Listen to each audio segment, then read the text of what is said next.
Nothing.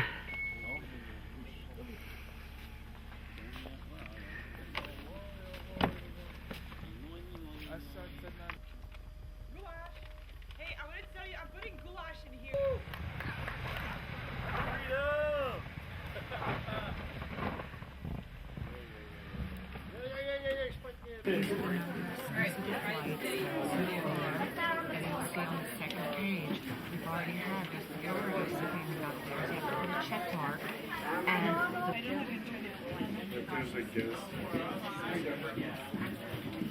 For the ski racer, the discount ticket is $45. There's a different last name.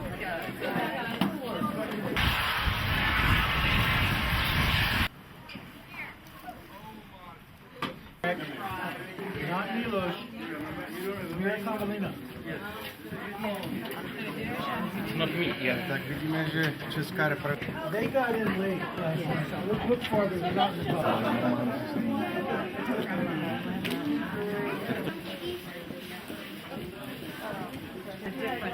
Yeah, I think she's going to be like in the last time. So she registered as number 4 now. Oh, that's up here. Okay. Almost. Okay. This came from Chaz. It's so windy today, I think, right? You know, I'm like,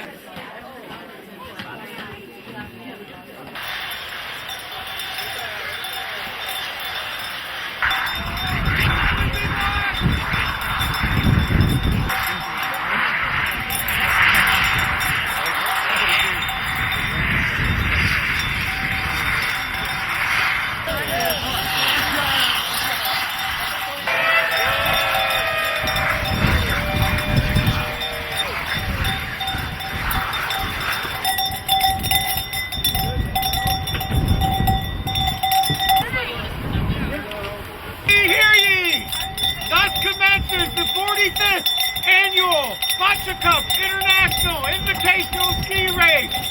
Our presiding Baca, Lucas Mitchell Fletcher. Let's hear it for the Baca!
Did Miles cross yet? Hold on. I can take some more if you want. Never mind, they're going to go behind Little Stucky. Okay. Yeah, go. Hello, everybody! This is the 45th annual Baca Cup International Ski Race. Thank you. This is awesome. And just so everybody understands how this works, in Baca Cup, you're required, as with Ambassador's Cup, you have to come and defend the cup each year. If you are able to win the cup 3 years in a row, the cup is yours, and I have to buy a new one. So, this year, Take it home though for the 3 years that you're defending it. but you do get to hold it for the whole year, and it is yours to brag all year long that you were the Baca Cup champion. And this year, our women's Baca Cup champion for the 2024 Baca Cup International Invitational Ski Race was Piper DeMay.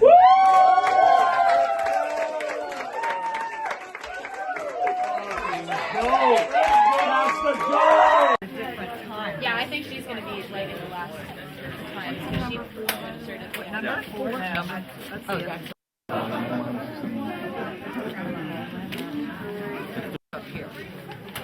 Is drum roll, please. Drum roll. Tomasz Pavlicek.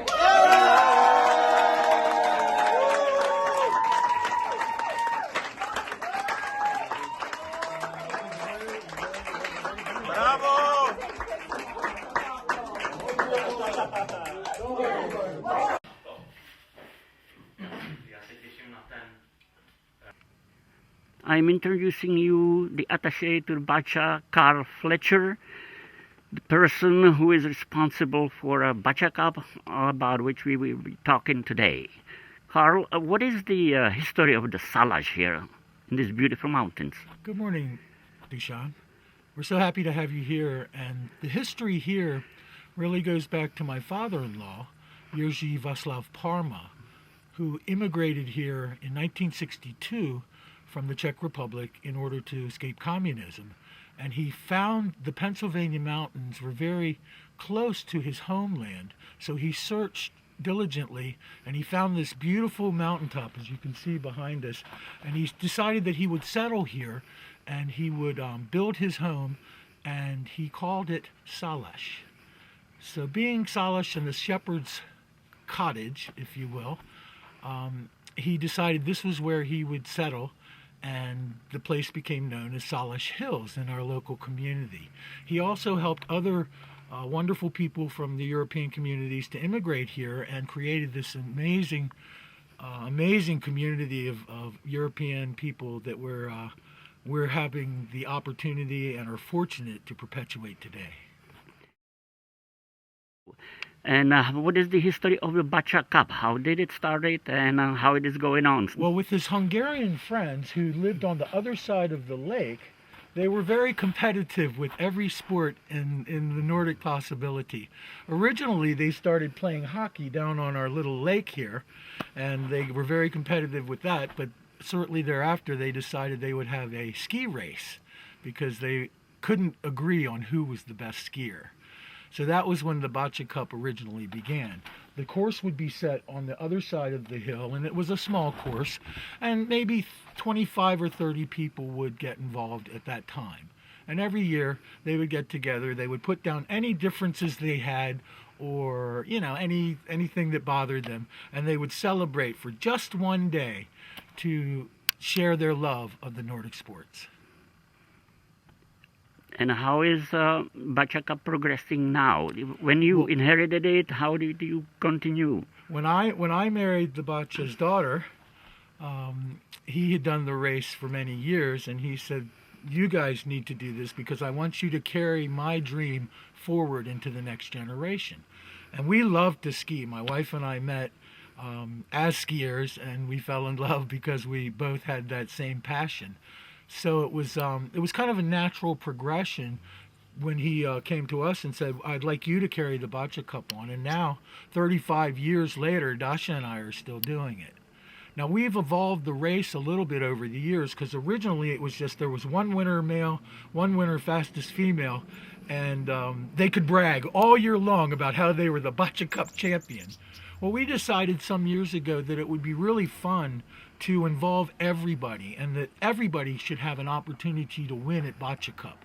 So what we did, and I would say this is really at the idea came between myself and a member from the Czech embassy in Washington, D.C., as we were sitting here one evening saying, how can we make Baca Cup better? And we decided, why don't we break all the racers down into enough categories that everyone will win a first, a second, or a third in their own category, thereby making it so everyone wins at Baca Cup. Okay, and how did the Sokol get involved? Originally, the first organization that the Baca found when he came to the United States was Sokol, and he organized a couple different sporting events in the process, and he became a member of the board because he loved the people, he loved sports. He was a participant in the 1952 Olympics in Oslo, Norway, so skiing and Nordic sports were just part of his DNA. He grew up with it as a young child. He would ski jump in Frenchstadt, where he came from in Moravia, and he just wanted to continue all that going on. And how about the Baca Cup today? Well, today the Baca Cup has grown, and it's just a wonderful event that we really look forward to every year. And no longer is it just about the champions. Of course, we're happy to have them every year, and they get to brag all year long because they get the Baca Cup. But for Dasha and I, we really love the smiles on the children's faces every year when they come through. They get an award, they get a medal, they have a certificate, and everyone is recognized to be part of Baca Cup. Thank you. Sharka Fletcher belongs to the youngest generation of a Baca family. Sharka, what is the Baca Cup for you? Well, to me, the Baca Cup has been the biggest family tradition in my entire life. I love the Baca Cup. It has been, I guess, since I can even remember being a little girl. Every single year we come out here and we have a fantastic ski race. But of course, it's not just about skiing. It's about the peacemaking and bringing together two amazing cultures, and then many cultures beyond just the American and the Czech heritage. We have so much love in this house every single year. It's a phenomenal time. I hope everybody gets the experience to come and join us for Baca Cup. If you ever want to come, reach out. We love to have anybody and everybody who wants to join and wants to have a good time. And I hope that we have it for many, many years to come. And as long as I'm around, it will be the tradition. Thank you, Sharka. You're welcome. So, Vera, it was the first time for you. Your impressions? Oh, my impressions. I am so honored to be part of this beautiful event. And especially Carl and Dasha, they are so phenomenal hosts and organizers. And overall, they had it really down to all the last details. And especially it's so humbling to see that there are still people like Sharka and Lukáš, who, even though have really beautiful Czech names, are not born in the Czech Republic, and they still carry the legacy of our countries, and they're so proud for the people who came before them, and they still continue the torch to, continue this beautiful event. I'm so humbled and honored to be here. I loved it.